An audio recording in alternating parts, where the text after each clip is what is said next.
हम लोगों ने आज जो डिस्कशन में करना है वो है सेकंड कॉलिगेटिव प्रॉपर्टी। चलिए सेकंड कॉलिगेटिव प्रॉपर्टी की शुरुआत करते हैं सभी लोग। मुझे लगता है आप लोगों को मेरी आवाज प्रॉपर आ रही होगी। फरहान, आवाज आ रही बेटा कि नहीं?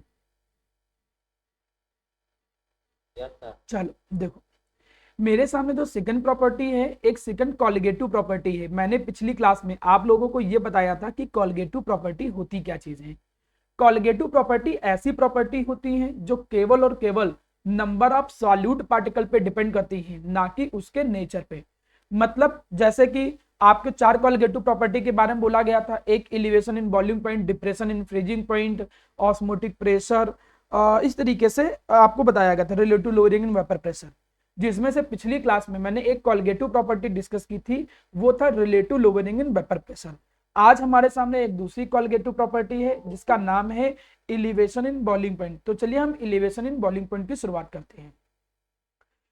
जैसा नाम है, एलिवेशन का मतलब इंक्रीज हो जाना, ये तुम्हें पता है। एलिवेशन का मतलब इंक्रीज हो जाना, और किस में इंक्रीमेंट हो जाना? बॉइलिंग पॉइंट में। तो जब बॉइलिंग पॉइंट के इंक्रीमेंट की बात कर रहा है तो पहले हम लोगों को यह समझना जरूरी है कि बॉइलिंग पॉइंट क्या होता है। अगर हम बॉइलिंग पॉइंट की डिफिनेशन समझ लें तो कहीं ना कहीं हमारे लिए एलिवेशन इन बॉइलिंग पॉइंट को समझना आसान हो जाएगा। बॉइलिंग पॉइंट की डिफिनेशन के लिए मैंने एक इमेज यहाँ पे बना रखी है, आप उस इमेज से थोड़ा दिमाग लगाओगे और समझ में आएगा। देखो क्या ये इमेज कहता है। ये इमेज ये कह रहा है कि माना आपके पास कोई कंटेनर है। बॉइलिंग पॉइंट की पहले डिफिनेशन ध्यान दीजिए, तब हम आगे चीजें सीखेंगे। पहले माना आपके सामने कोई एक कंटेनर है, लेट सपोज इस कंटेनर के अंदर वाटर भरा हुआ है। हम वाटर को एग्जांपल मानते हुए चल रहे हैं। इस कंटेनर के अंदर क्या भरा हुआ है? वाटर भरा हुआ है।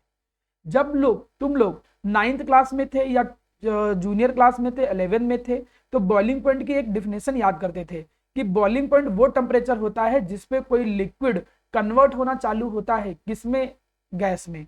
लेकिन यहां पर हम बॉइलिंग पॉइंट की एक नई डिफिनेशन बोलेंगे इस कॉलिगेटिव प्रॉपर्टी को समझने के पॉइंट ऑफ व्यू से। क्या है नई डिफिनेशन?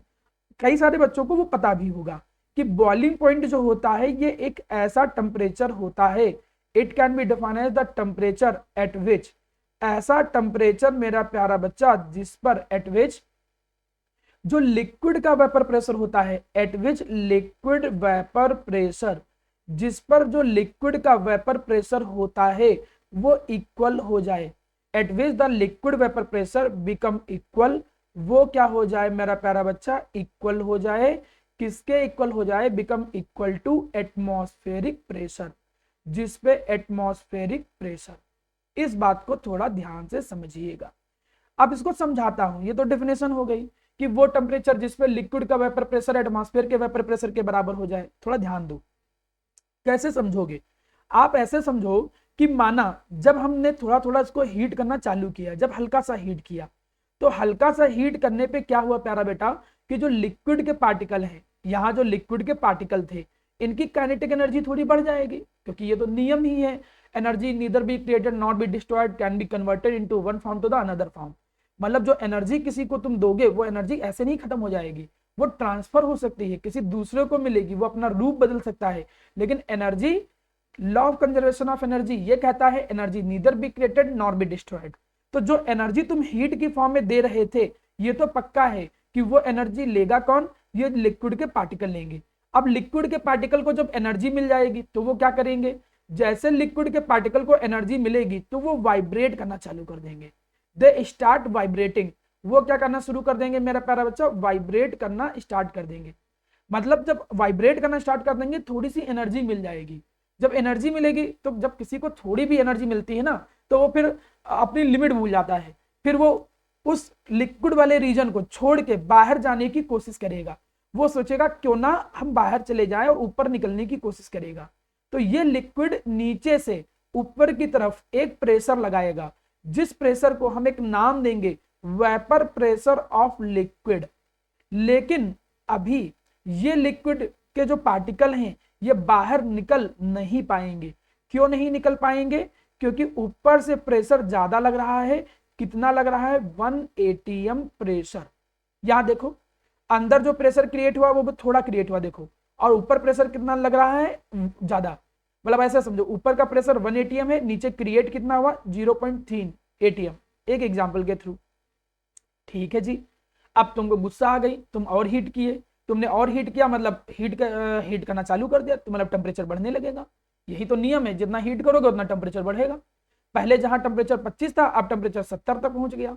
अब इनके पार्टिकल जो थे वो और तेजी से वाइब्रेट करने लगेंगे, कहेंगे अब तो हम यार बिल्कुल भाग जाएंगे, अब तो पूरी दुनिया पलट के रख कर देंगे। मतलब वो अंदर से इनको एनर्जी इतनी मिल जाएगी कि वो कोशिश करेंगे कि सरफेस को छोड़ के और बाहर आ जाएं, लेकिन अभी भी वो बाहर निकल नहीं पाएंगे। क्यों अभी भी वो बाहर नहीं निकल पाएंगे? क्योंकि अभी भी जो अंदर से वेपर प्रेशर क्रिएट हुआ, हम मान के चल रहे हैं कि वो कितना क्रिएट हुआ, 0.8 एटीएम, तो निकल अभी भी नहीं पाएंगे। क्यों नहीं निकल पाएंगे? क्योंकि अभी भी ऊपर से जो प्रेशर लग रहा है, एटमॉस्फेरिक प्रेशर, वो कितना है, 1 एटीएम। लेकिन प्यारा बेटा, एक टेम्परेचर ऐसा आता है, तुम हीट जब कर रहे हो तो एनर्जी तो बढ़ेगी, लेकिन एक टेम्परेचर ऐसा भी आता है जिस टेम्परेचर पर, ये वो 100 डिग्री सेल्सियस है, जिस टेम्परेचर पे लिक्विड का वेपर प्रेशर मतलब 1 एटीएम, लिक्विड का वेपर प्रेशर 1 एटीएम एटमॉस्फेयर के वेपर प्रेशर के क्या हो जाता है, इक्वल। अब इस जगह पे अंदर जो लिक्विड प्रेशर क्रिएट कर रहे हैं वो लगभग इक्वल हो जाता है 1 एटीएम प्रेशर के।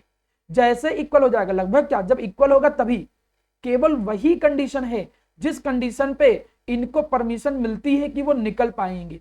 अगर इक्वल नहीं होता तो नहीं निकल पाते। यही तो देखो डिफिनेशन है बॉइलिंग पॉइंट की। बॉइलिंग पॉइंट की डिफिनेशन यहां पर देखो क्या कह रहा है, कह रहा है कि बॉइलिंग पॉइंट एक ऐसा टेम्परेचर होता है, सुनिएगा, बॉइलिंग पॉइंट एक ऐसा टेम्परेचर होता है जिसपे लिक्विड का वेपर प्रेशर इक्वल हो जाए, किसके इक्वल हो जाए, एटमॉस्फेरिक प्रेशर के इक्वल हो जाए। ऐसा टेम्परेचर जिस पर लिक्विड का जो वेपर प्रेशर है, लिक्विड जो अंदर से प्रेशर क्रिएट कर रहा है, वो एटमॉस्फेरिक प्रेशर के इक्वल हो जाए। जिस टेम्परेचर पे ऐसा होगा, हम उस टेम्परेचर को एक नाम देते हैं, और उसे क्या कहते हैं मेरे बच्चों, उसे हम नाम देते हैं बॉइलिंग पॉइंट। उम्मीद करता हूं कि तुम लोगों को समझ में आया होगा कि बॉइलिंग पॉइंट होता क्या है। बॉइलिंग पॉइंट एक ऐसा टेम्परेचर है, ध्यान रखना, ये सब बातें बोलनी आनी चाहिए यार। अब बड़े हो रहे हो तुम लोग, 12th क्लास में आ गए हो, कोई वाइवा ले तो अपने आंसर ऐसे दो कि लगे कि हाँ यार कुछ सीखा है तुमने। देखिए वैसे भी तुम कम पढ़ते हो, वो तो हम भी जानते हैं, लेकिन कम से कम जितना पढ़ो वो इतना शानदार पढ़ो कि जब आपका आंसर निकले तो लगे कि हाँ तुमने चीजें जो सीखी हैं वो अच्छा सीखा है। भाई तुम आ रहे हो 1 घंटे की क्लास कर रहे हो, 1.5 घंटे की क्लास कर रहे हो, तो वो टाइम बर्बाद करना क्यों? कम से कम उसी को अच्छे सीखो भाई। या तो तुम पूरा एंजॉय करो, हम ये तो ये कहते हैं कि भाई पूरा एंजॉय करो, क्लास भी मत करो और बिल्कुल मस्ती मारो, या तो ये कर लो, या तो फिर जब तुम क्लास कर रहे हो तो उसको पूरा ईमानदारी से करो। यही बेटा एक तरीका है जिससे आप अपने गोल को अचीव कर सकते हो। चलिए ध्यान दीजिए, बॉइलिंग पॉइंट एक ऐसा टेम्परेचर है जिसपे लिक्विड का वेपर प्रेशर एटमॉस्फेयर के वेपर प्रेशर के इक्वल हो जाता है, उस टेम्परेचर को बोलते हैं बॉइलिंग पॉइंट। चलो बॉइलिंग पॉइंट की डेफिनेशन क्लियर हो गई। अब थ्योरी क्या कहता है? थ्योरी ये कहता है कि जब हम, ये थोड़ा ध्यान दीजिएगा, कब, व्हेन वी ऐड, जब हम क्या करते हैं मेरा प्यारा बच्चा, ऐड करते हैं। क्या ऐड करते हैं? Non volatile solute. कोई बताएगा क्या होते थे नॉन वोलाटाइल सॉल्यूट? पिछली क्लास में पढ़ाया था, जिसके, हाँ very good, which do not form vapour after heating. मतलब जब हम नॉन वोलाटाइल सॉल्यूट को ऐड करते हैं, when we add non volatile solute in a solvent, किसी भी लिक्विड में या सॉल्वेंट के अंदर नॉन वोलाटाइल सॉल्यूट ऐड करते हो, देन ऐसी कंडीशन में होता क्या है, ऐसी कंडीशन में then boiling point, then elevation in boiling point occur. तो क्या होता है मेरा बच्चा, elevation in boiling point occur. जो बॉइलिंग पॉइंट होता है उस बॉइलिंग पॉइंट में एलिवेशन चालू हो जाता है, एलिवेशन इन बॉइलिंग पॉइंट अकर। इसको और समझाता हूं, थोड़ा समझ में आएगा। अभी मैं रीजन बता भी नहीं रहा हूं तो ये मत सोचना कि सर समझ में नहीं आया है। मैं ये कहना चाहता हूं कि जैसे कि प्यारा बेटा, मैं प्रैक्टिकल एग्जांपल लेके भी समझाऊंगा और ऐसे भी समझाऊंगा। माना एक कोई कंटेनर हो, तो उस कंटेनर के अंदर आपने पानी भर दिया, तो आप लोगों को मालूम है कि पानी जो होता है, मतलब बोले तो इंग्लिश में वाटर, हिंदी में पानी, मलयालम में वेल्लम। तो जो पानी होता है वाटर, ये वाटर कितने पे बॉईल करता है, 100 डिग्री सेल्सियस पे। मैं कहना ये चाह रहा हूं कि अगर आपने इसके अंदर ऐड कर दिया non volatile solute, non volatile solute जैसे शुगर, जैसे नमक, कुछ भी ऐड कर दो, तुम जैसे वो ऐड कर दोगे तो इस पानी का जो बॉइलिंग पॉइंट होगा, वो पानी का बॉइलिंग पॉइंट अब 100 की जगह पे थोड़ा बहुत ज्यादा हो जाएगा, may be 102 degree Celsius, may be कह सकते हो। तो ये बिल्कुल वैसे है जैसे कुछ लोगों को शायद में भी प्रैक्टिकल एग्जांपल पता हो, खासकर बच्चियों को, जैसे जब कभी कभी हम कुछ खाना ना पकाते हैं, माना कोई चीज पक नहीं रही है तो हम उसमें नमक डाल देते हैं, जल्दी नमक डाल दो तो जल्दी पक जाएगा, लोग कहते हैं। अब आपने खाना बनाया ही नहीं किचन में तो अलग ही एक बात है, अदरवाइज ऐसे प्रैक्टिकल एग्जाम्पल आप जानते होंगे। माना आलू चाह रहे हो कि वो थोड़े नए आलू हैं, प्रॉपर वो नहीं जल्दी उबल रहे हैं, तो आप थोड़ा नमक डाल के उनको उबाल दो तो वो जल्दी उबल जाएगा। क्यों भैया जल्दी उबल जाएगा? क्योंकि पहले जो पानी 100 डिग्री सेल्सियस पे वेपर में कन्वर्ट होकर सीटी देने लगता था, जो कुकर था, वो अब 100 पे सीटी नहीं देगा। अब चूंकि नमक डाल दिया है तुमने तो उसका बॉइलिंग पॉइंट बढ़ गया है, अब वेपर में कन्वर्ट होने के लिए वो 102, 103, 104, 105 तक जाएगा, मतलब ज्यादा वो टेम्परेचर तक हीट लेगा। जब ज्यादा टेम्परेचर तक हीट लेगा मतलब अंदर हीट ज्यादा है, मतलब ज्यादा बॉइल होगा, अच्छे से चीज पक जाएगी। तो ओवरऑल इधर उधर की बातें हम अगर ना करें तो एक सीधा सा पॉइंट ये समझ में आ रहा है कि सर ने ये बात सिखाई है, मेरा पॉइंट बिल्कुल क्लियर होना चाहिए, सर ने ये बात सिखाई है कि जब हम ऐड करते हैं नॉन वोलाटाइल सॉल्यूट को, जैसे हम नॉन वोलाटाइल सॉल्यूट को ऐड करते हैं तो उससे होता क्या है, उससे जो बॉइलिंग पॉइंट होता है वो बॉइलिंग पॉइंट इंक्रीज हो जाता है। इसी को कहते हैं एलिवेशन इन बॉइलिंग पॉइंट। बिल्कुल क्लियर बात है कि भैया तुमने नमक या नॉन वोलाटाइल सॉल्यूट डिजॉल्व किया तो बॉइलिंग पॉइंट जो होगा वो बढ़ जाएगा। अब मन में आता है रीजन कि भाई आखिर क्या रीजन है। हमें एक बात बताओ, अभी हमने बताया कि बॉइलिंग पॉइंट क्या है, बॉइलिंग पॉइंट वो टेम्परेचर है जिस टेम्परेचर पे जो लिक्विड था, लिक्विड का वेपर प्रेशर, लिक्विड का वेपर प्रेशर किसके इक्वल हो जाए, एटमॉस्फेयर के 1 atm के। मतलब बॉइलिंग पॉइंट वो टेम्परेचर है 100 डिग्री सेल्सियस, अगर मैं मान के चलूं तो 100 डिग्री सेल्सियस वो टेम्परेचर होगा जिसपे जो लिक्विड का प्रेशर होगा, लिक्विड का वेपर प्रेशर, वो इक्वल किसके हो जाएगा, 1 atm के। चलो अब मुझे खुद आप आंसर दीजिएगा।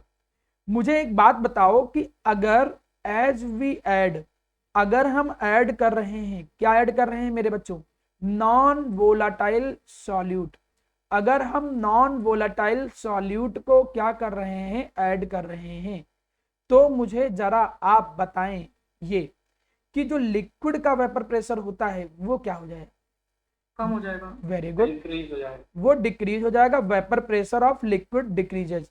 ये तो तुमने पिछली क्लास में ही पढ़ा था, ये तो पूरा टॉपिक ही था कि भैया lowering in vapour pressure, relative lowering in vapour pressure, vapour pressure में क्या जाएगी, कमी, लिक्विड का वेपर प्रेशर। एग्जाम्पल के तौर पे जैसे तुमने 100 डिग्री सेल्सियस टेम्परेचर पे पहले वो बॉइल कर रहा था, लेकिन तुमने नॉन वोलेटाइल सॉल्यूट मिलाया तो लिक्विड का वेपर प्रेशर जो कि 1 atm हो जा रहा था, कितने पे 1 atm हो जा रहा था, 100 पे, और इक्वल हो जा रहा था एटमॉस्फेयर के। लेकिन अब वो 1 atm की जगह पर तुम भले 100 डिग्री सेल्सियस दे दिए हो, लेकिन अब उसका टेम्परेचर, उसका लिक्विड का वेपर प्रेशर कितना क्रिएट हुआ, 0.9 atm। अगर तुमने नॉन वोलेटाइल सॉल्यूट मिलाया और नॉन वोलेटाइल सॉल्यूट के मिलाने पे टेम्परेचर 100 डिग्री सेल्सियस दिया, लेकिन चूंकि लिक्विड का वेपर प्रेशर कम हो जाता है तो लिक्विड का वेपर प्रेशर कम हो गया, 0.9 पहुंच गया, तो क्या अब वो वेपर में कन्वर्ट होगा, नो सर, नहीं कन्वर्ट होगा। बिल्कुल सही। क्यों नहीं कन्वर्ट होगा, क्योंकि वेपर में कन्वर्ट होने के लिए उसको इक्वल होना पड़ेगा 1 atm के। भले तुम टेम्परेचर 100 पहुंचा दिए, तुमने 100 पहुंचा दिया टेम्परेचर, लेकिन 100 पहुंचने के बावजूद भी अभी भी वेपर में नहीं कन्वर्ट हो पा रहा है। क्यों? क्योंकि अब उसका जो वेपर प्रेशर था लिक्विड का वो कम हो गया है। लिक्विड का वेपर प्रेशर कम हो जाएगा तो अब उस वेपर प्रेशर को एटमॉस्फेरिक प्रेशर के इक्वल करने के लिए आपको एक्स्ट्रा हीट करनी पड़ेगी। एक्स्ट्रा हीट करने का मतलब ज्यादा टेम्परेचर तक हीट करना पड़ेगा। हो गया बॉइलिंग पॉइंट का एलिवेशन। अब हम आगे की लाइन लिखेंगे कैसे। लिक्विड का वेपर प्रेशर क्या हो गया, डिक्रीजेज। अगर लिक्विड का वेपर प्रेशर डिक्रीज हो रहा है देन वी हैव टू, तो हमें क्या करना होगा, वी हैव टू हीट, तो हमें ज्यादा हीट करना पड़ेगा। Then we have to heat more for greater temperature, for more temperature, तो हमें हीट करना पड़ेगा ज्यादा टेम्परेचर तक, ज्यादा टेम्परेचर तक हीट करना पड़ेगा। फॉर मेकिंग, क्या करने के लिए, फॉर मेकिंग इक्वल, क्या इक्वल बनाने के लिए, लिक्विड का वेपर प्रेशर, लिक्विड का वेपर प्रेशर किसके इक्वल बनाने के लिए, एटमॉस्फेरिक प्रेशर के। लिक्विड का vapour pressure atmospheric vapour pressure के इक्वल करने के लिए आपको ज्यादा हीट करना पड़ेगा, ज्यादा टेम्परेचर तक हीट करना पड़ेगा। इसीलिए क्या हो गया, इसीलिए एलिवेशन इन बॉइलिंग पॉइंट हो गया। बॉइलिंग पॉइंट जो था उसमें इंक्रीमेंट आ गया, बॉइलिंग पॉइंट जो है वो बढ़ गया। यह पूरी थ्योरी है। न्यूमेरिकल पे तो मैं अभी गया ही नहीं हूं, अभी तो केवल मैं आपके साथ डिस्कस कर रहा हूं थ्योरी। जिस थ्योरी में आपको यह पता चला कि अगर हम नॉन वोलाटाइल सॉल्यूट को ऐड कर देते हैं किसी भी लिक्विड के अंदर, तो नॉन वोलाटाइल सॉल्यूट के ऐड करने पे क्या होता है, जैसे नॉन वोलाटाइल सॉल्यूट ऐड करेंगे तो लिक्विड का प्रेशर कम हो जाएगा, लिक्विड का प्रेशर कम हो जाएगा तो एक्स्ट्रा हीट करनी पड़ेगी इक्वल करने के लिए लिक्विड के प्रेशर को एटमॉस्फेयर के। यह है पूरी बेसिक थ्योरी। अब अगर आपको मैं इसको एक छोटे वर्ड में कंक्लूड करूं तो कंक्लूजन क्या निकलता है कि जैसे नॉन वोलेटाइल सॉल्यूट ऐड करेंगे तो किसी भी लिक्विड का जो बॉइलिंग पॉइंट पहले था अब बॉइलिंग पॉइंट उससे थोड़ा सा ज्यादा हो जाएगा। ये मेन पॉइंट है। अब हम आते हैं सेकंड पॉइंट पे। यही देखो थ्योरी लिखी है, जो मैंने बोला है वही चीज यहां लिखी मिलेगी शायद। If a small amount of non volatile solute is added, अगर हम एक स्मॉल अमाउंट में नॉन वोलेटाइल सॉल्यूट को ऐड करते हैं किसके अंदर, वोलेटाइल सॉल्वेंट के अंदर, जैसे वाटर के अंदर, तो जो वेपर प्रेशर होता है सॉल्यूशन का will have to heated at high temperature, तो उसे ज्यादा टेम्परेचर तक हीट करना पड़ेगा in order that its vapour pressure equal to atmospheric pressure, जिससे उसका वेपर प्रेशर एटमॉस्फेयर के इक्वल हो जाए। ये सीधी सी भाषा में क्या हो गया, एलिवेशन इन बॉइलिंग पॉइंट, बात खत्म। नॉन वोलेटाइल सॉल्यूट ऐड किया, बॉइलिंग पॉइंट में एलिवेशन हो गया। इतनी चीज में मैं आपसे क्वेश्चन कर रहा हूं कि अगर कोई डाउट है तो एक बार मुझे बताइए, देन मैं फिर उसके आगे आगे स्टार्ट करूं और एक्सप्लेन करना। मुझे नहीं लगता कोई बहुत कठिन चीज थी, सिंपल सी चीज यार। वो टेम्परेचर जिस पे लिक्विड का प्रेशर एटमॉस्फेयर के इक्वल हो जाएगा उस पर वेपर में कन्वर्ट होगा, लेकिन तुमने नॉन वोलेटाइल सॉल्यूट ऐड किया तो लिक्विड का प्रेशर कम हो गया। जब लिक्विड का प्रेशर कम हो गया तो और ज्यादा हीट करना पड़ेगा एटमॉस्फेयर के इक्वल होने के लिए, तो बॉइलिंग पॉइंट तो बढ़ ही जाएगा, सीधी चीज है। यही केवल थ्योरी थी, थ्योरी इतनी चीज थी। अब आगे बढ़ता हूं। थ्योरी के बाद इसको थोड़ा ग्राफिकल अप्रोच से समझते हैं। ग्राफिकल अप्रोच से कैसे समझेंगे, मुझे एक बात बताओ जरा। हम अगर किसी टेम्परेचर की बात करें, किसी पर्टिकुलर टेम्परेचर की, किसी भी पर्टिकुलर टेम्परेचर में जो प्योर सॉल्वेंट होता है, प्योर सॉल्वेंट, या फिर सॉल्यूशन जो होता है जिसके अंदर क्या ऐड कर दिया गया है, नॉन वोलेटाइल सॉल्यूट, जिसके अंदर नॉन वोलेटाइल सॉल्यूट ऐड कर दिया गया है, इन दोनों में से किसका प्रेशर ज्यादा होता है, किसका वेपर प्रेशर ज्यादा होता है, प्योर सॉल्वेंट का कि सॉल्यूशन का? Pure solvent. Very good. क्योंकि अगर पुराना लेक्चर तुम लोगों को याद होगा तो पता होगा कि नॉन वोलेटाइल सॉल्यूट मिलाने से वेपर प्रेशर कम हो जाता है, तो वेपर प्रेशर ज्यादा किसका होगा, प्योर सॉल्वेंट का। तो ये जो ग्राफ तुम देख रहे हो इसमें ये ऊपर वाला जो ग्राफ है वो किसका है, सॉल्वेंट का। ऊपर वाली जो लाइन है वो सॉल्वेंट का है। क्यों? क्योंकि एक वेपर प्रेशर ये है, एक वेपर प्रेशर ये है। इनमें से वेपर प्रेशर ज्यादा किसका होगा, सॉल्वेंट का वेपर प्रेशर ज्यादा होगा, और कम किसका होगा वेपर प्रेशर, सॉल्यूशन का। सॉल्यूशन का वेपर प्रेशर कम होगा और सॉल्वेंट का क्या होगा, ज्यादा। ये ऐसे किताब में बना है डायग्राम, मैं अब आगे समझाता हूं। देखो अब इसको थोड़ा सा एक्सप्रेस करना मैं सिखाता हूं। एक्सप्रेस कैसे करें जी, एक्सप्रेस इसको देखो, ये है ये टेम्परेचर। हम किसी की वैल्यू देखते हैं वाई एक्सिस में और किस पर देखना होता है, वो होता है एक्स एक्सिस में। तो हमने कहा कि ये वो टेम्परेचर है, सुनना, ये वो टेम्परेचर है जिस पर, ये वो टेम्परेचर है जिस पर, अब देखो ये किस पे मैच कर रहा है, सॉल्वेंट पे ना। तो जिस पर सॉल्वेंट का वेपर प्रेशर इक्वल हो जाए, सॉल्वेंट का वेपर प्रेशर इक्वल हो जाए किसके, इसके। अब ये यहां मेंशन नहीं, मैं लिख दे रहा हूं, ये 1 atm है, मतलब एटमॉस्फेरिक प्रेशर। वो टेम्परेचर जिसपे किसी कंपोनेंट का वेपर प्रेशर एटमॉस्फेयर के इक्वल हो जाए वो बॉइलिंग पॉइंट होता है। तो ये पॉइंट क्या कहलाएगा, बॉइलिंग पॉइंट। किसका बॉइलिंग पॉइंट कहलाएगा, सॉल्वेंट का। सॉल्वेंट के बॉइलिंग पॉइंट को हम रिप्रेजेंट कर देते हैं TB नॉट से, boiling point of pure solvent. तो ये बॉइलिंग पॉइंट ऑफ सॉल्वेंट हो गया जी। चलो अब आगे नेक्स्ट लाइन देखो, वो टेम्परेचर, अभी इधर आया वो टेम्परेचर जिस पर, फिर समझना, जिस पर क्या हो गया, जिस पर वेपर प्रेशर, किसका वेपर प्रेशर, देखो सॉल्यूशन का वेपर प्रेशर किसके इक्वल हो गया बच्चों, ये देखो इक्वल हो गया किसके, एटमॉस्फेरिक प्रेशर के। तो जिस टेम्परेचर पे सॉल्यूशन का, ये है सॉल्यूशन, जिस टेम्परेचर पे सॉल्यूशन का वेपर प्रेशर एटमॉस्फेयर के इक्वल हो जाए तो वो पॉइंट क्या कहलाएगा, बॉइलिंग पॉइंट। और वो किसका बॉइलिंग पॉइंट कहलाएगा, सॉल्यूशन। तो मैंने देखो दो एक्सप्रेशन लिखे हैं, एक टीबी नॉट और एक टीबी। टीबी नॉट क्या है, boiling point of pure solvent, TB क्या है, बॉइलिंग पॉइंट ऑफ सॉल्यूशन। तो तुम खुद ही देख रहे हो, क्या देख रहे हो कि बॉइलिंग पॉइंट धीरे धीरे धीरे धीरे क्या हो रहा है, बढ़ रहा है। यही जो चेंज निकला है, इसी चेंज को बोलते हैं delta TB, change in boiling point, या फिर इसी को हम कहते हैं क्या, एलिवेशन इन बॉइलिंग पॉइंट। आप कोई भी नाम दो, या तो इसे चेंज इन बॉइलिंग पॉइंट कहो या तो इसे एलिवेशन इन बॉइलिंग पॉइंट कहो। ये है मेन कॉन्सेप्ट।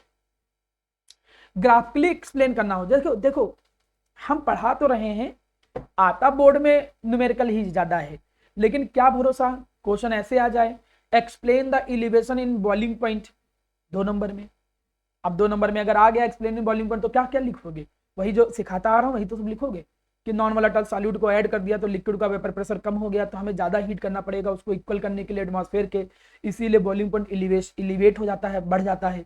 फिर ये ग्राफ बनाओगे, क्लास 10th में नहीं हो जो मैं तुमको क्वेश्चन लिखा हूं फिर उसका नीचे आंसर लिखो, हम आपको केवल नॉलेज देंगे इस पूरे चैप्टर में क्या क्या है। अब उसके बाद क्वेश्चन कैसे कैसे बनते हैं वो प्रैक्टिस सेशन में या पिछले आप बुक से या कोई किताब से आप सॉल्व करो, ठीक है।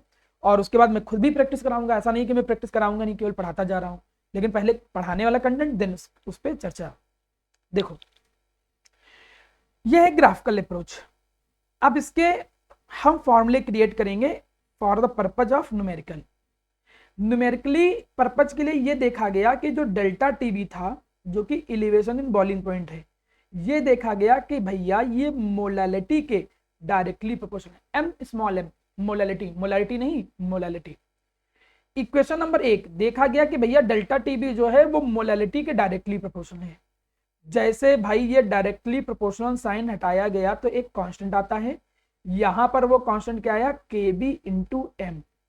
ये देखो बन गया तुम्हारा फॉर्मूला, जिसमें से जो के बी होता है हम इस के बी को एक नाम देते हैं, इसके 2 नाम हैं, 2 नाम से एग्जाम में पूछा जाता है, 1 नंबर की इंपॉर्टेंट डेफिनेशन आ जाता है कभी कभी।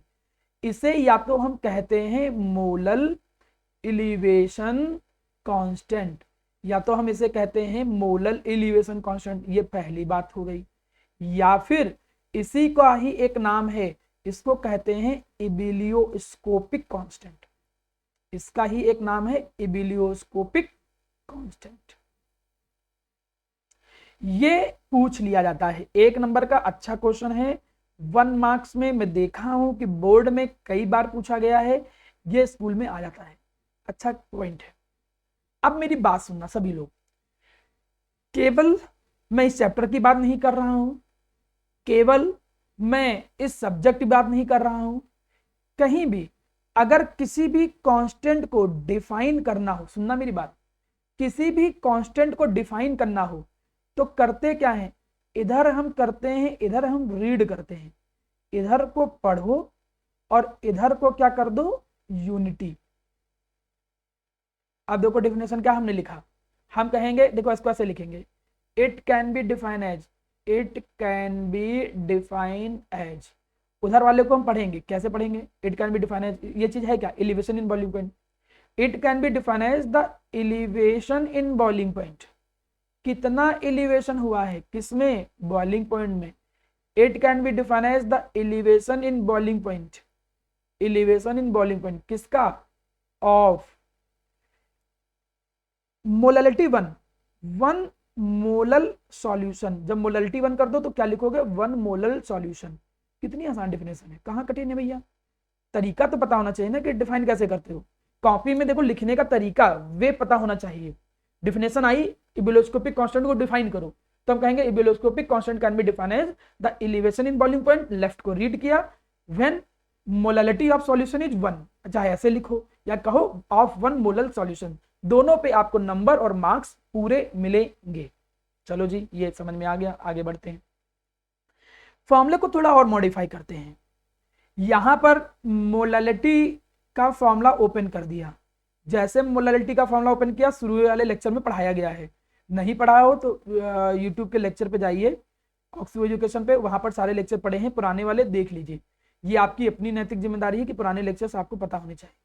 WB into 1000 divided by MB into, चूंकि मोलालिटी है तो मास ऑफ सॉल्वेंट किसमें होता था, ग्राम में। ये बेसिक फॉर्मूला आप यूज करोगे, ध्यान देना, ये बेसिक फॉर्मूला यूज करोगे। ये फॉर्मूला ही मेनली याद होना चाहिए। बना किससे है, इससे बना है। अब इस फॉर्मूले में थोड़ी बात समझो, इस फॉर्मूले में कभी कभी वो कहता नहीं, पिछला क्वेश्चन क्या किए थे कि how we will find observed molecular mass. Observed molecular mass किसको कहते थे, एक्सप्रेशन में बताइए कौन है इसमें observed molecular mass of solute. Observed molecular mass of solute कौन है यहाँ, नहीं नहीं, MB होता था, MB। हाँ, तो वो क्वेश्चन ये कह सकता है कि कैसे पता करेंगे हम observed molecular mass, by help of elevation in boiling point. Elevation in boiling point वाली कोलिगेटिव प्रॉपर्टी की मदद से हम कैसे पता करेंगे ऑब्जर्व्ड मॉलिक्यूलर मास। तो यहां से चालू करो लिखना, यहां से चालू करना लिखना, चाहे तो ग्राफ बना देना। फिर क्या लिखोगे, यहां पर MB का एक्सप्रेशन आ जाएगा। MB बराबर देखो क्या निकला, यहां पर MB बराबर निकला KB into WB into 1000 divided by delta TB into WA, बन गया फॉर्मूला। चाहे ऊपर वाला फॉर्मूला याद करो हम, ये नीचे वाला वैसे भी नहीं, तो तब है कि जब कहे कि हाँ कैसे पता करेंगे तो एक्सप्रेस करना पड़ता है हमें। हमको पता है हर एक्सप्रेशन में कौन क्या चीज है, ये आपको मालूम होना ही चाहिए था।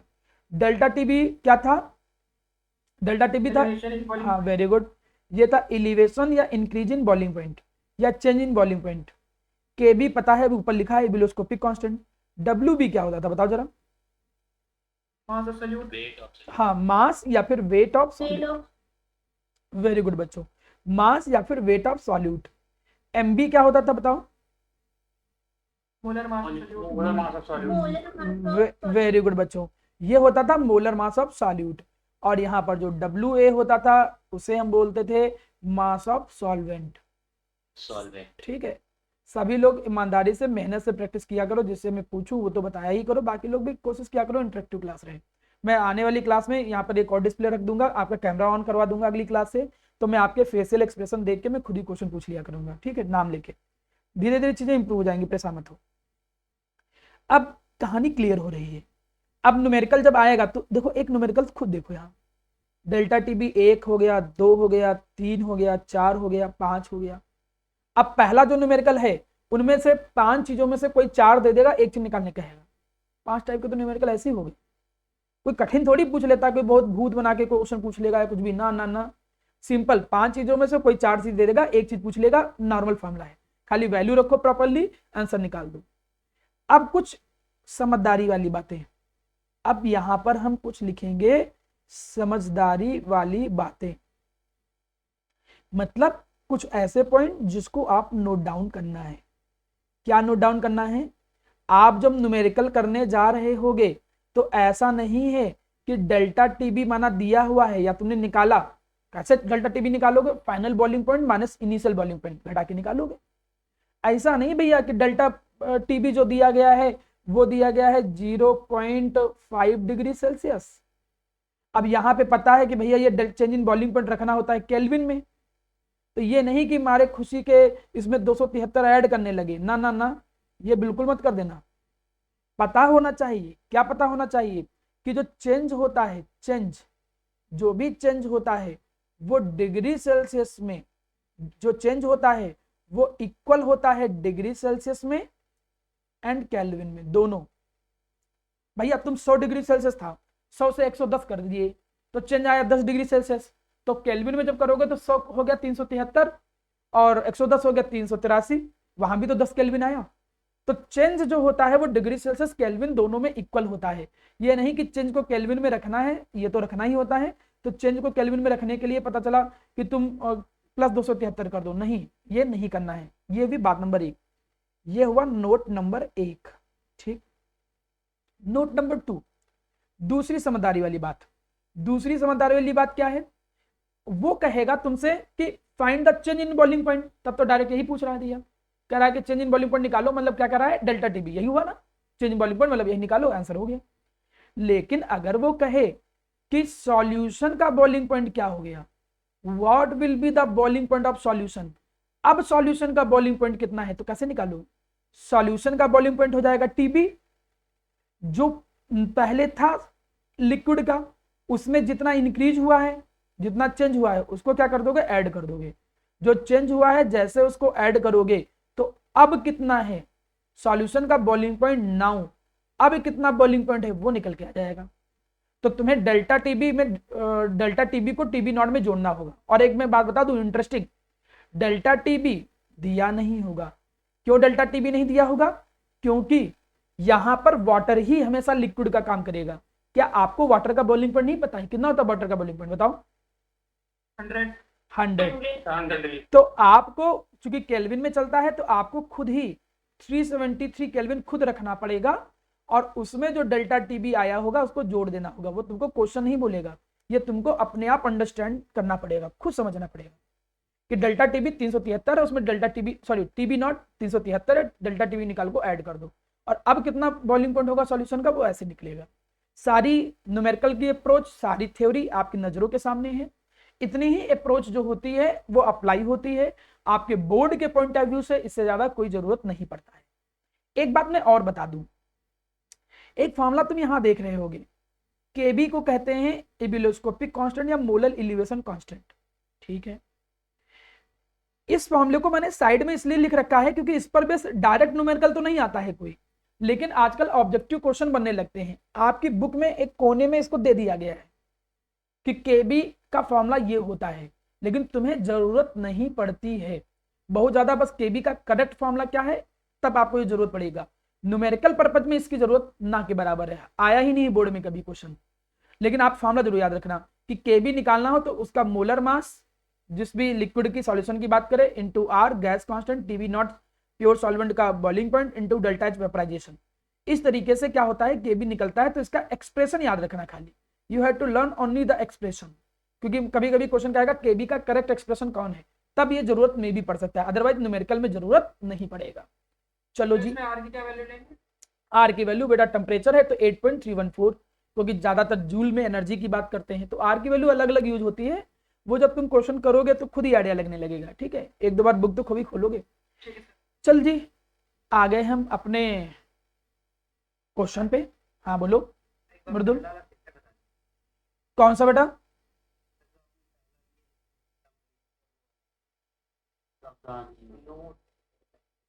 पहला नोट में मैंने ये बताया है प्यारा बेटा कि आपको जब चेंज डिग्री सेल्सियस में दिया होगा तो उसको सीधे सीधे केल्विन में डायरेक्ट रख देना। डेल्टा टीबी डिग्री सेल्सियस में भी इतना होगा और केल्विन में भी इतना ही होगा। अब कैसे ये चीज अभी न्यूमेरिकल आएगा तो वहां से सिखा दूंगा, क्योंकि जब अप्लाई करोगे इस कॉन्सेप्ट को दोनों को, तब वो कॉन्सेप्ट ज्यादा अच्छे समझ में आएगा। तो पहले न्यूमेरिकल पे आते हैं, फिर वापस आएंगे अगर ना समझ में आए। ठीक, चलो देखो न्यूमेरिकल पे आ गए हम लोग। न्यूमेरिकल में सबसे पहले कोई मुझे बताएगा एक्सप्रेशन की फॉर्म में ये क्या दिया है? 18 ग्राम क्या चीज है? WB। वेरी गुड, WB जो है वो 18 ग्राम है, मास ऑफ सॉल्यूट। ग्लूकोज है तो MB हम खुद ही निकाल सकते हैं। आप सबका मास ऐड करोगे खुद, कैसे? 6 इंटू कार्बन का 12 प्लस हाइड्रोजन का 1 होता है, ऑक्सीजन का कितना होता है आपका 12 आ जाएगा, सॉरी 16 आ जाएगा। ऐड करोगे तो ग्लूकोज है तो 180 आएगा, फिलहाल आप ऐड कर लीजिएगा अपने आप। Dissolve in 1 kg of water, तो ये 1 kg ऑफ वाटर क्या बला है बताओ एक्सप्रेशन की फॉर्म में? वेरी गुड बच्चों, ये WA है। ग्राम में रख दो क्योंकि फॉर्मूले ग्राम ही में याद किए हो, तो क्यों ना ग्राम में रख दिया जाए, सब ग्राम में रख दिया। At what temperature the water will boil, वो बेल नहीं है, वो जेल वेल नहीं होगी यार, इसको जो बॉइल हो जाएगी वो बॉइल लिखा है। तो किस टेम्परेचर पे वाटर बॉइल करेगा? तो क्या पूछ रहा है बताओ, टीबी की टीबी नॉट कि डेल्टा टीबी? तीन चीजें हैं, टीबी, टीबी नॉट और डेल्टा टीबी। डेल्टा टीबी का क्या मतलब होता है? पहले बताओ नहीं नहीं, पहले ऐसे मत बोलो, पहले बताओ डेल्टा टीबी का क्या मतलब है? Delta TB. फिर वही मैंने जो पूछा कल उतना बताओ। डेल्टा टीबी का मतलब क्या है, चेंज इन बॉइलिंग पॉइंट या एलिवेशन, कितना बॉइलिंग पॉइंट इंक्रीज हो गया या क्या बॉइलिंग पॉइंट है, ठीक है। टीबी नॉट क्या है, boiling point of pure solvent, point of solution. हाँ हाँ, बॉइलिंग पॉइंट ऑफ सॉल्वेंट। तो सॉल्वेंट का बॉइलिंग पॉइंट, सॉल्वेंट का बॉइलिंग पॉइंट तो वैसे भी नहीं पूछेगा क्योंकि वैसे ही पता रहता है 373 होता है, वाटर का थोड़ी पूछेगा। टीबी क्या होता है, सॉल्यूशन का बॉइलिंग पॉइंट। अब न्यूमेरिकल देखो, अब बताओ क्या पूछा है तीनों में से। नहीं नहीं, फिर से गलत कर रहे हो। At what temperature the water will boil, कब, जब डिजॉल्व कर दिया गया है, पूरी लैंग्वेज भी तो पढ़ो। तो तुम केवल, हाँ वही है ना, तुम लोग केवल वाटर के नाम पे टीबी नॉट बोल रहे हो, वो एक्चुअली में पूछ रहा टीबी। सॉल्यूशन बोला होता तो बड़ा खुश होकर बोल देते, लेकिन वो कह रहा है कि उस वाटर का बॉइलिंग पॉइंट क्या होगा जब नमक मिला दिया या ग्लूकोज मिला दिया या फला फला चीज मिला दी गई, तो वो टीबी पूछ रहा है। अब और क्या दिया है, देखो केबी दिया है, केबी की वैल्यू कितनी दी गई है, 0.52 केल्विन किलोग्राम मोल इनवर्स। देखिए वाटर के लिए ये फिक्स होता है, वैसे तो कभी भी बोर्ड में जाओगे तो बोर्ड में ये वैल्यू दिया होता है, लेकिन चाहो तो तुम वाटर के लिए याद करके भी जा सकते हो, क्योंकि जब तुम 100 मार्क्स के लिए तैयारी कर रहे हो तो ये तैयारी नहीं की जाती है यार कि ये दिया ही होगा दिया ही होगा, थोड़ी सी छोटी सी बात है जो हर जगह सेम रिपीट हो रही है, तो क्यों ना याद करके चले जाओ। अब ये थोड़ी कि जब केस होगा हम सीबीसी के ऊपर केस करेंगे, कैसे भैया नहीं दिए, हमारे तो भावनाओं के खिलाफ उन्होंने बड़ा विद्रोह कर दिया है, हमारी भावनाओं को छेड़ा है, हम तो केस करेंगे, ऐसा थोड़ी। भाई भूल गया सीबीसी, याद होना चाहिए आपको वाटर की केबी की वैल्यू, तो उस पॉइंट ऑफ व्यू से केबी की वैल्यू याद रखो, मेरा ये एडवाइस है आपको, अदरवाइज 99% क्वेश्चन में दिया रहता है। अब क्वेश्चन में टीबी पूछा गया है, कैसे निकालेंगे भैया, टीबी निकालेंगे कैसे, TB naught plus delta TB. TB naught की वैल्यू पता है आपको कितनी, 373 केल्विन, ये तुम्हें पता है पहले से। डेल्टा टीबी के लिए फॉर्मूला लगा दो, डेल्टा टीबी के लिए फॉर्मूला क्या लगाओगे, केबी इंटू एम, एम का फॉर्मूला क्या होता था, W B into 1000 divided by क्या होता था, एम बी इंटू क्या निकल के आता था, डब्ल्यू ए इन ग्राम, ये निकल के आता था। चलो जी आ गया। अब क्वेश्चन में सबकी सारी वैल्यू दे रखी है, के भी दिया हुआ खुद देख लो, डब्ल्यू भी दिया हुआ है, एम भी तुमको पता ही है, डब्ल्यू ए पता ही है, सारी वैल्यू रखो, डेल्टा टी भी निकालो, यहाँ रखो, सॉल्व करो, आंसर आ गया, आंसर केल्विन में आ जाएगा कड़ाक से। करना सब क्वेश्चन आपको है, ये क्वेश्चन आप पीपीटी की फॉर्म में आपके बुक के ही क्वेश्चन है, ये घर पे ही ट्राई कर करके प्रैक्टिस करो, जो ईमानदारी दिखाएगा उसका अच्छा रहेगा, जो नहीं ईमानदारी दिखाएगा तो बाद में घर वालों को सुनना आप लोग, हमें क्या, हम तो केवल बता सकते हैं और आपको एडवाइस दे सकते हैं, मोटिवेट कर सकते हैं। चलो आते हैं जी नेक्स्ट क्वेश्चन पे। नेक्स्ट क्वेश्चन क्या कर रहा है, बॉइलिंग पॉइंट ऑफ बेंजीन, पहले पहचानो तो जरा कि बेंजीन है क्या, सॉल्यूट है, सॉल्वेंट है कि सॉल्यूशन है। देखो सॉल्यूट को डिजोल्व किया गया बेंजीन के अंदर, मतलब ये सॉल्वेंट है, तो बताओ जरा ये क्या चीज है, एक्सप्रेशन की फॉर्म। हाँ अब सही आया तुम लोग, ये है टीबी नॉट, टीबी नॉट का मतलब 353.23 केल्विन, ये टीबी नॉट है।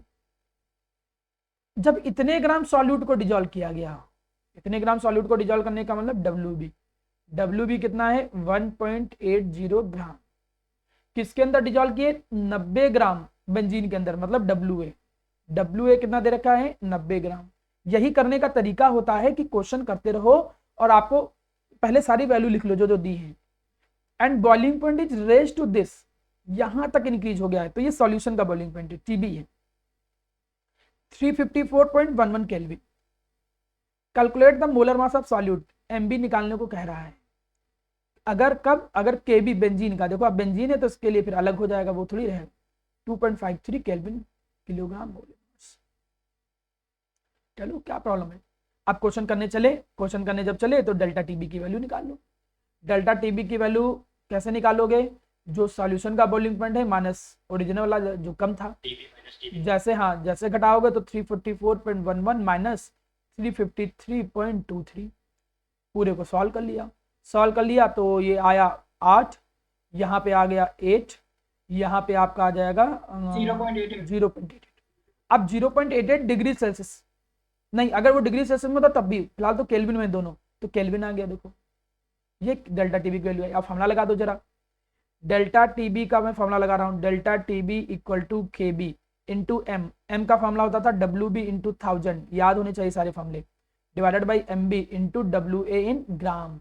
अब क्वेश्चन में देखो डेल्टा TB दिया हुआ है, KB दिया हुआ है, WB दिया हुआ है, MB पूछा गया है, WA दिया हुआ है। कौन सा क्वेश्चन कठिन है भाई? ऐसे आता है 4 नंबर 3 नंबर का क्वेश्चन और बच्चे नहीं कर पाते हैं, सोचो। अब ये भी ना कर पाओ बेटा तो फिर तो गलत बात है ना। आप उसको भी मस्ती में लेके चलो कि यार हम तो नहीं पढ़ेंगे, तो फिर क्या कोई करेगा। उम्मीद करता हूं कि आप लोग चीजें सीखोगे और ईमानदारी से धीरे धीरे पढ़ोगे। आगे बढ़ते हैं, अगले क्वेश्चन पे आ गए। नेक्स्ट क्वेश्चन देखो।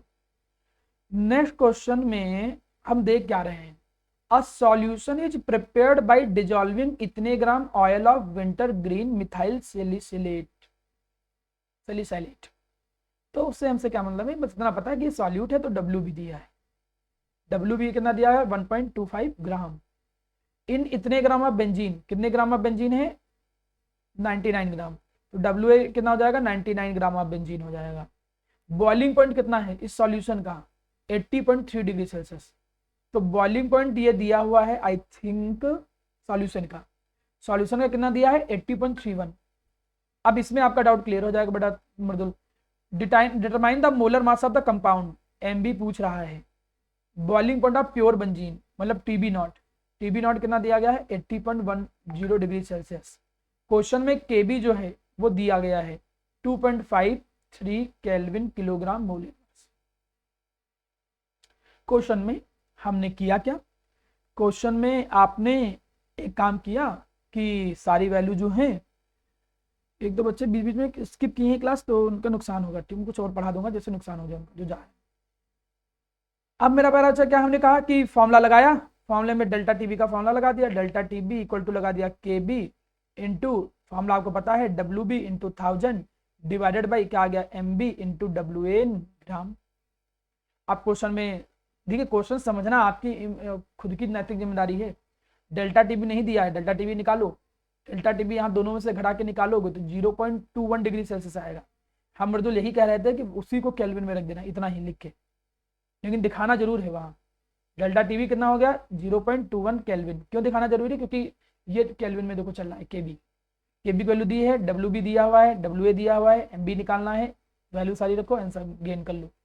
अगला क्वेश्चन आ रहा हूँ, नेक्स्ट देखो क्वेश्चन नंबर 4 अगर हम देखें, ये थोड़ा ठीक लग रहा है क्वेश्चन, इसमें लग रहा है कि हाँ थोड़ा दम है आसानी लेकिन ठीक है क्वेश्चन।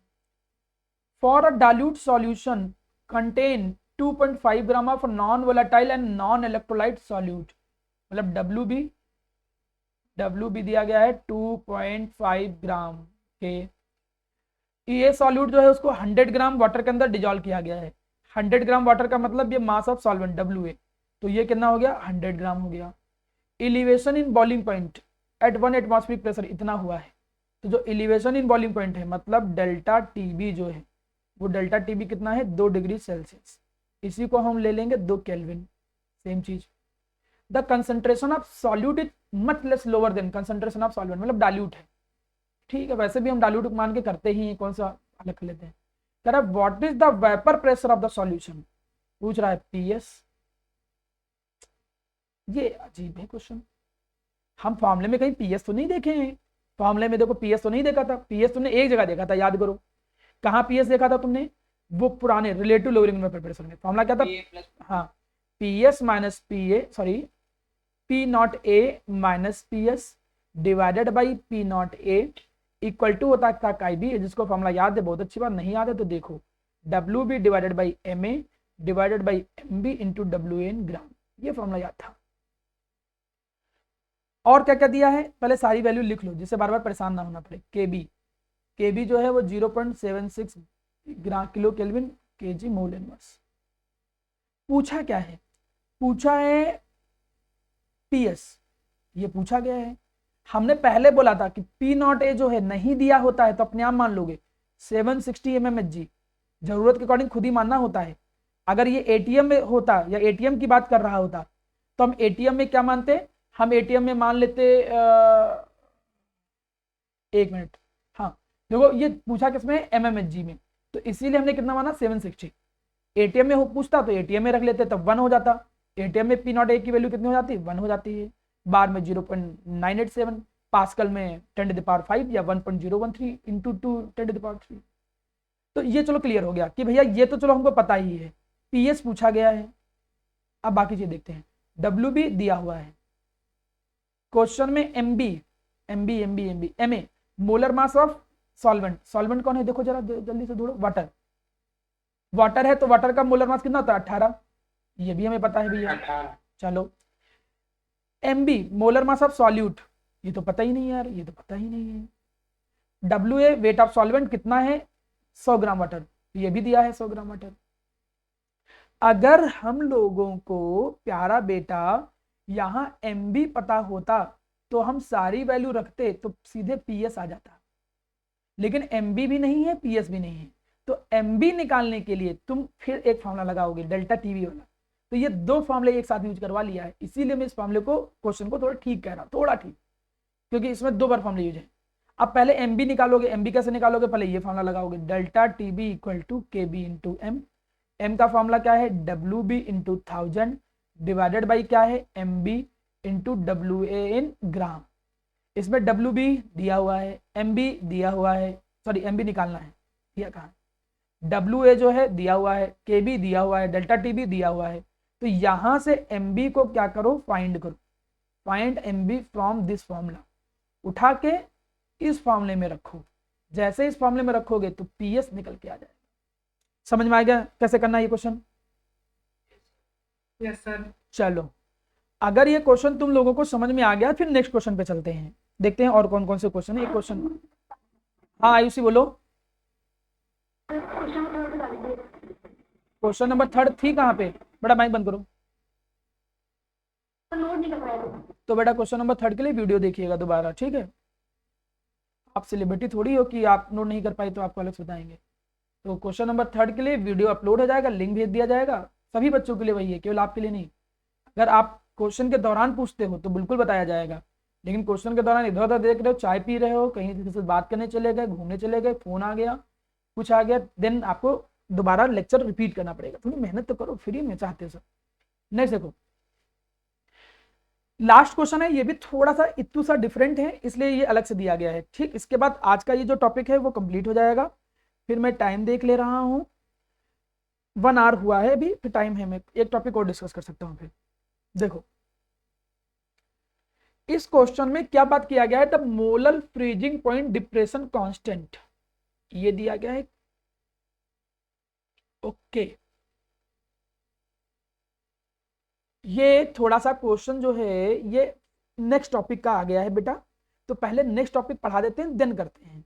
यहां पर अगर वही इलिवेशन दिया होता तो इसका क्वेश्चन था, दोनों का एक ही जैसा न्यूमेरिकल होता है। तो मैं पहले अगला टॉपिक पढ़ा देता हूं डिप्रेशन कांस्टेंट का, फिर इस पे आ जाता हूं, ठीक। अगला क्वेश्चन आओ, नेक्स्ट क्वेश्चन है डिप्रेशन इन फ्रीजिंग पॉइंट। अब डिप्रेशन इन फ्रीजिंग पॉइंट में मैं बहुत ज्यादा आपका टाइम नहीं लूंगा, क्यों? क्योंकि आप सब लोगों को पता है कि बॉइलिंग पॉइंट और फ्रीजिंग पॉइंट एक दूसरे का रिवर्स होता है। Boiling and freezing is a reverse process. तो अगर बॉइलिंग पॉइंट में इंक्रीमेंट आएगा तो फ्रीजिंग पॉइंट में डिक्रीमेंट आएगा, सीधी सी चीज है यार, वो तो बिल्कुल सीधा सा चीज है। इसमें लोग कहते क्या है, इन्होंने समझाने के लिए ग्राफ बनाया, इन्होंने कहा कि भैया ये एक फ्रोजन सॉल्वेंट है, मतलब अगर ग्राफ इतनी चीज को कोई छुएगा तो मतलब वो फ्रोजन हो जाएगा, मतलब वो फ्रीज हो जाएगा। अब कह रहा है, कह रहा है कि वो टेम्परेचर, यहां ध्यान दो, कह रहा है वो टेम्परेचर जिस पर सॉल्यूशन फ्रीज होता है, वो टेम्परेचर जिस पे सॉल्यूशन फ्रीज होता है, तो ये अपने यहां पहले सॉल्वेंट देखो, वो टेम्परेचर जिस पे फ्रीज होता है, कौन? सॉल्वेंट। जिस पे सॉल्वेंट फ्रीज होता है उस टेम्परेचर को, फ्रीज देखो ये व्हाइट वाले पे हुआ, जहां व्हाइट है ये फ्रोजन कर्व दिखा रहा है, तो वो टेम्परेचर नीचे देख रहे हैं हम लोग, वो टेम्परेचर जिसपे सॉल्वेंट फ्रीजिंग कर्व को छू रहा है वो फ्रीजिंग पॉइंट कहलाएगा सॉल्वेंट का, तो TF नॉट। तो ये आ गया TF not, freezing point of solvent. अब वो टेम्परेचर जिसपे सॉल्यूशन फ्रीज हो रहा है तो वो सॉल्यूशन का फ्रीजिंग पॉइंट कहलाएगा। पहले सॉल्वेंट का फ्रीजिंग पॉइंट इतना था, बाद में इतना था, तो तुम क्या देख रहे हो कि फ्रीजिंग पॉइंट कम हो रहा है। वैसे भी अगर बॉइलिंग पॉइंट बढ़ना था तो फ्रीजिंग पॉइंट का तो कम होना तय ही था। तो ये बात अब आपको समझ में आ रही होगी। बहुत ज्यादा ओवर एक्सप्लेनेटरी हिस्से में ना जाते हुए सीधे काम की और मुद्दे की बात करते हैं। वो ये है कि जब हम ऐड करते हैं, व्हेन वी ऐड, जब आप ऐड करते हो, क्या ऐड करते हो? नॉन वोलाटाइल सॉल्यूट को, जब हम नॉन वोलाटाइल सॉल्यूट को ऐड करते हैं देन फ्रीजिंग पॉइंट, तो ऐसी कंडीशन में प्यारा बेटा जो फ्रीजिंग पॉइंट होता है वो क्या हो जाता है, डिक्रीज हो जाता है। इस बात को थोड़ा सा फील लेके समझो। क्या फील लेके समझना है? ऐसे समझो कि नॉर्मल जो वाटर है, जैसे ये पानी था, ये नॉर्मल वाटर था, ये नॉर्मल वाटर कितने पे फ्रीज हो रहा है, 0 डिग्री सेल्सियस।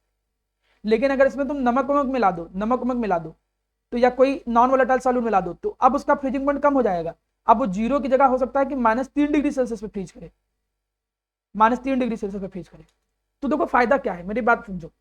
हमको तुम एक चीज बताओ, अगर -2 डिग्री सेल्सियस है, मैं ऐसे कहूं -2 डिग्री सेल्सियस है और इसमें पानी भरा हुआ है, ठीक, इसमें हमने पानी भर के रखा है और यहाँ का टेम्परेचर है -2, तो पानी की स्टेट क्या होगी बताओ, बोलिए बेटा। सॉलिड, मतलब वो आइस में रहेगा, वो आइस में रहेगा। लेकिन अब मैं ये कहना चाह रहा हूं कि उसी पानी के अंदर अगर हम नमक मिला देते, तो अब नमक मिलाने से उसका फ्रीजिंग पॉइंट -3 है और टेम्परेचर है -2, तो वो पिघल नहीं जाएगी आइस भाई उस देखो इसी एप्लीकेशन, हाँ इसी एप्लीकेशन को पहले समझा देता हूं तब मैं वापस आता हूँ। न्यूमेरिकल तो कर ही लेंगे, पहले समझो। ये देखो यहां से कॉन्सेप्चुअल क्वेश्चन समझो। ये एक कोल्ड एरियाज होते हैं, तो आपको मालूम होगा कि जो कोल्ड एरियाज होते हैं उसमें जब स्नो आ जाती है, देखो पहले स्नो है तो वो लोग क्या करते हैं, स्प्रेंकलिंग करते हैं सॉल्ट, वो सॉल्ट छिड़कते हैं, खासकर वेस्टर्न एरिया में। वेस्टर्न एरिया में ऐसी गाड़ियां आती हैं और गाड़ियां वो आके क्या करती हैं, सॉल्ट को छिड़कती हैं। जब वो सॉल्ट को छिड़कती हैं तो रोड क्लियर हो जाती है। देखो जैसे नमक छिड़का रोड क्लियर हो गया, क्यों? क्योंकि पहले माना कि वहां का टेम्परेचर कितना था, -2 डिग्री सेल्सियस, एक एग्जाम्पल के तौर पर, और वाटर का फ्रीजिंग पॉइंट 0 होता है, तो पहले बर्फ जम गई थी, नमक छिड़क दिया तो नमक छिड़कने से वहां का फ्रीजिंग पॉइंट कितना आ गया, -4 डिग्री सेल्सियस। टेम्परेचर अभी कितना है, टेम्परेचर है -2, तो भाई -4 पे फिर वो फ्रीज होगा, पानी -2 पे नहीं फ्रीज होगा क्योंकि अब फ्रीजिंग पॉइंट उसका और कम हो गया है, तो वही जो आइस थी वो पिघल जाती है। एक दूसरा एग्जाम्पल देखो, ये क्वेश्चन कैसे पूछता है, ये इनको बोलते हैं कॉन्सेप्चुअल क्वेश्चन। ऐसे बोल देगा कॉन्सेप्चुअल क्वेश्चन 1, कहेगा कि बताओ वाई वी स्प्रिंग, क्यों हम स्प्रिंकलिंग करते हैं सॉल्ट, क्यों हम सॉल्ट की स्प्रिंकलिंग करते हैं ऑन द स्नोवी रोड। जो स्नोवी रोड होती है, स्नो वाली रोड, स्नो रोड को क्लियर करने के लिए, फॉर क्लियर करने के लिए हम क्यों सॉल्ट छिड़कते हैं। आंसर वही आ जाएगा। क्या आंसर आ जाएगा कि जैसे हम भैया सॉल्ट की स्प्रिंकलिंग करेंगे, जैसे हम सॉल्ट डालेंगे, सॉल्ट के डालने से फ्रीजिंग पॉइंट जो होगा कम हो जाएगा, फ्रीजिंग पॉइंट कम हो जाएगा तो स्नो जो हो जाएगी वो स्नो क्या हो जाएगी, मेल्ट कर जाएगी। अगला क्वेश्चन देखो, इसी का एक और practical example, conceptual question number 2। जैसे वो लोग ये कहते हैं कि व्हाई वी ऐड, क्यों हम ऐड करते हैं एंटी फ्रीज सब्सटेंस, क्यों हम ऐड करते हैं एंटी फ्रीज सब्सटेंस। हम एंटी फ्रीज सब्सटेंस ऐड क्यों करते हैं इन ऑटोमोबाइल्स। ऑटोमोबाइल्स जो होते हैं, गाड़ियां वाड़ियां जो होती हैं, उनमें एंटी फ्रीज सब्सटेंस क्यों ऐड करते हैं इन कोल्ड एरियाज।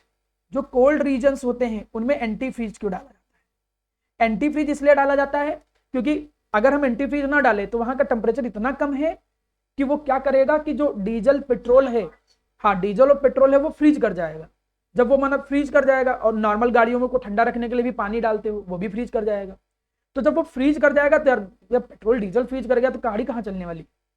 तो एंटी फ्रीज सब्सटेंस वही काम करता है, वो भी क्या करता है कि फ्रीजिंग पॉइंट को और कम कर देगा, जिससे फिर वो फ्रीज नहीं हो पाएगा। एक क्वेश्चन इसी में और मैं ऐड कर दे रहा हूं, किसी एक एंटी फ्रीज सब्सटेंस का नाम बताओ।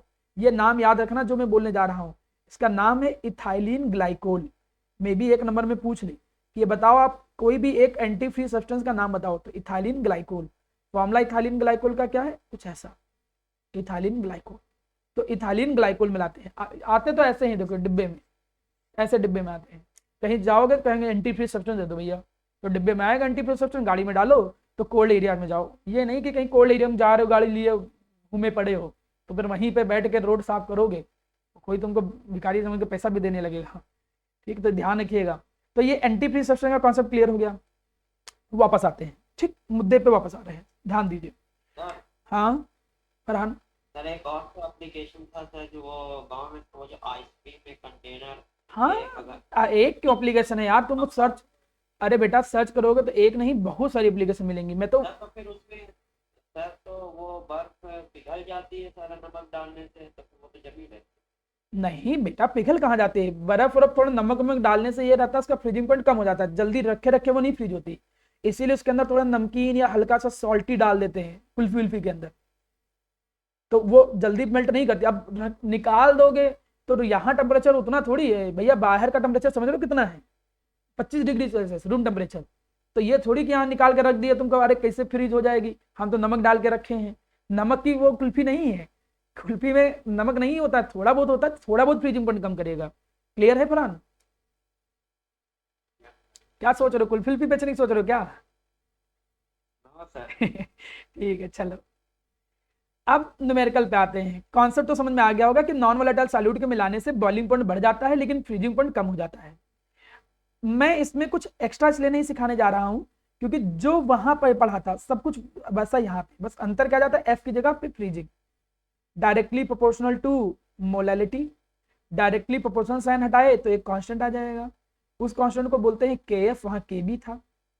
अब यहाँ पे थोड़ा समझिएगा, क्या समझना है जी, यहां पे तुम्हें यह समझना है कि वहां जो के एफ होता था के बी, उसको इबिलोस्कोपिक बोलते थे, इसका नाम क्या होता है, क्रायोस्कोपिक कांस्टेंट। देखिए तभी उस ऊपर हेडिंग भी पढ़ा है क्रायोस्कोपी, तो इसका नाम क्या होता है, क्रायोस्कोपिक कांस्टेंट। या फिर इसी को वहां मोलल एलिवेशन बोलते थे, इसको तुम कह सकते हो मोलल डिप्रेशन कांस्टेंट, इसको क्या कह सकते हो कि मोलल डिप्रेशन कांस्टेंट। फॉर्मूले को ओपन कर दिया, जैसे फॉर्मूले को ओपन किया तो फॉर्मूला ओपन करने पे आया क्या, delta T F equal to K F into molality, molality बराबर क्या आया, W B into 1000 divided by M B into W A. अब मुझे कोई अलग से क्वेश्चन कराने की जरूरत थोड़ी है, आइडिया तो लग ही गया होगा, वहां के एफ था यहाँ के बी था, हिंट में समझा दे रहा हूं खाली, जैसे वहां समझदारी वाली बात बोला था वहां पर नोट डाउन कर लो एक। अगर मैंने पूछे कि बताओ नाउ अब फ्रीजिंग पॉइंट कितना है, तो इसमें तुम्हें यह ध्यान रखना है कि जो अप फ्रीजिंग पॉइंट का मतलब टीएफ होता है, वो निकालोगे कैसे, जो पहले था उसमें ऐड नहीं करोगे क्योंकि कम हो रहा है इसलिए घटाओगे, ये बात जरूर ध्यान रखना। डेल्टा टीएफ ऊपर से निकाल लोगे, टीएफ नॉट यहां भी नहीं दिया होगा, टीएफ नॉट कितना होता है बताओ, अच्छा टीएफ नॉट कितना होता है, 0। हाँ 0 डिग्री सेल्सियस, और आपको रखना किसमें होता है, केल्विन में, ये भी ध्यान रखना।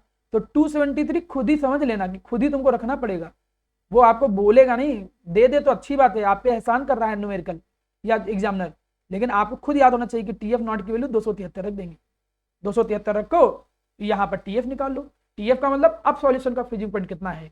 डेल्टा टीएफ कैसे निकालोगे, ऊपर फॉर्मूले दिख रहे हैं, मैं एक न्यूमेरिकल करा देता हूं फिर मैं आपको जो पुराना क्वेश्चन था उस पर आ जाता हूं वापस, देखिएगा न्यूमेरिकल। ये देखो 45 ग्राम इथाइलिन ग्लाइकोल, पता है एंटी फ्री सब्सटेंस है, ये डब्ल्यू बी क्या हो गया 45 ग्राम, इथाइलिन ग्लाइकोल को मिला रहे हैं, चलो जी भी देखते हैं, mix with 600 gram of water, W A कितना है 600 gram, calculate freezing point depression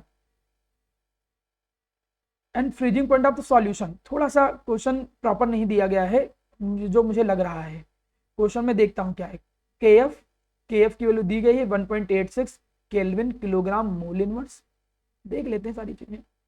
freezing point of solution पूछ रहा है तो टीएफ पूछ रहा है, तो टीएफ कैसे निकालेंगे, टीएफ बराबर निकलेगा TF not plus delta TF. तो जो पहला क्वेश्चन अधूरा अधूरा लग रहा है वो ये निकालना था, हाँ सही था क्वेश्चन सही है, फ्रीजिंग पॉइंट डिप्रेशन निकालो, डिप्रेशन का मतलब कमी कितनी आई है, तो डेल्टा टीएफ पूछ रहा था, पहले पूछ रहा है कि डेल्टा टीएफ निकालो, फिर कह रहा है टीएफ निकालो सॉल्यूशन का वॉल्यूम। तो डेल्टा टीएफ का फॉर्मूला लगा दो, डेल्टा टीएफ इक्वल टू, अभी फॉर्मूला देखो क्या लगाया, के एफ इंटू फॉर्मूले में W B into 1000 divided by M B into W A in gram. एक बार देखो जरा क्वेश्चन में क्या क्या दिया हुआ है, डेल्टा टीएफ निकालना है, के बी दिया हुआ है, W B 45 gram, M B molar mass add कर लो इथाइलिन ग्लाइकोल का, फॉर्मूला दिया है तो मोलर मास ऐड करके निकाल लोगे, डब्ल्यू ए 600 ग्राम दिया हुआ है, सबको दिया है, डेल्टा टीएफ निकाल लिया, डेल्टा टीएफ को उठाया यहाँ रख दिया, टीएफ नॉट फिक्स है कितना 273, इसमें डेल्टा टीएफ की वैल्यू उठा के रख दिया, जैसे रखा तो सॉल्यूशन का फ्रीजिंग पॉइंट अब कितना है, केल्विन में आ गया। कोई बड़ी बात नहीं, सिंपल क्वेश्चन है। अब मैं लगभग सारा कॉन्सेप्ट आपको दे चुका हूं, एक बार देखिए, रिवाइज करिए, फिर इससे आपको कॉन्सेप्ट थोड़ा सा और अच्छे से क्लियर हो जाएगा। 1 मिनट।